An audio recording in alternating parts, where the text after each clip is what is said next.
కర్నూలు జిల్లా కోడుమూరులో నిర్మాణంలో ఉన్న హరిహర క్షేత్రాన్ని బీజేపీ రాష్ట్ర మోర్చా అధ్యక్షులు రంగుల గోపి శ్రీనివాస్ ఆధ్వర్యంలోని పార్టీ నాయకుల బృందం సందర్శించింది.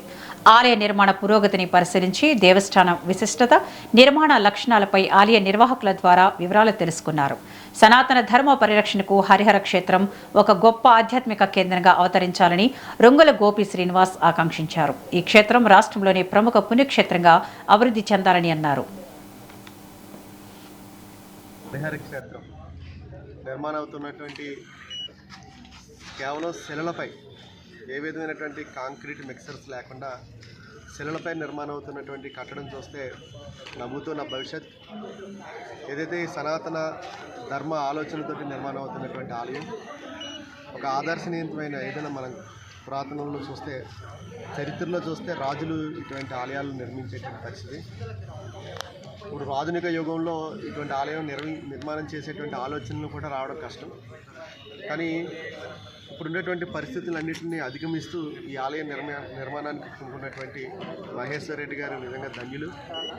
ఈ ఆలయాన్ని దర్శించడం, ఖచ్చితంగా ఇది పూర్తయిన తర్వాత ఈ ఆలయానికి మరొకసారి వచ్చేటువంటి అవకాశం భగవంతుడు ఇస్తాడో లేదో తెలియదు, కానీ ఇప్పుడు దర్శించడానికి మా అదృష్టంగా భావిస్తున్నాం. ఇది గొప్ప కట్టడం. ఖచ్చితంగా కోడుమూరు రాబోయేటువంటి రోజుల్లో ఒక మహాపుణ్యక్షేత్రంగా వెలుగొందుతుంది.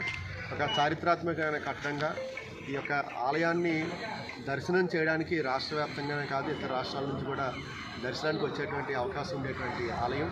ఎందుకంటే కొన్ని శాస్త్రాలని తీసుకొని ఆలయం లోపల సూర్య దేవాలయం కానీ, గణపతి దేవాలయం కానీ, అలాగే ఈశ్వర ఆలయం కానీ, స్వామివారి వెంకటేశ్వర స్వామి ఆలయం కానీ, పార్వతీదేవి ఆలయం కానీ, అలాగే పైన ఉండేటువంటి చుట్టూ ఉండేటువంటి దశావతారాలు కానీ, పైన ఉండేటువంటి అమ్మవారులతో దశావతారాలు ఉండేటువంటి విగ్రహాలు కానీ, ఏది చూసినా సరే అదే ఆలయాల పైన ఉండేటువంటి ఆకారాలు కానీ, ఆలయం బయట లోపల కూడా ఒకే విధంగా ఉండేటువంటి విధంగా ప్రహరీ గోడ నిర్మాణం కూడా ఒక అద్భుతం. ప్రహరీ గోడ పైన ఉండేటువంటి ఆ యొక్క శక్తులు ఏవైతే ఉన్నాయో, శక్తులన్నింటినీ కూడా ఆలయాలు ఉపాలయాలు కాకుండా అక్కడ పైన ఆలయానికి కాపలా ఉంటున్నారా వీళ్ళందరూ కూడా, దేవతలందరూ కూడా, ముక్కోటి దేవతలందరూ కూడా ఈ యొక్క ప్రహరీ మీద కాపలా ఉంటున్నారు అనే విధంగా అదొక నిర్మాణం అవుతున్నటువంటి తీరు. కానీ 4 పక్కల 4 గోపురాల యొక్క నిర్మాణం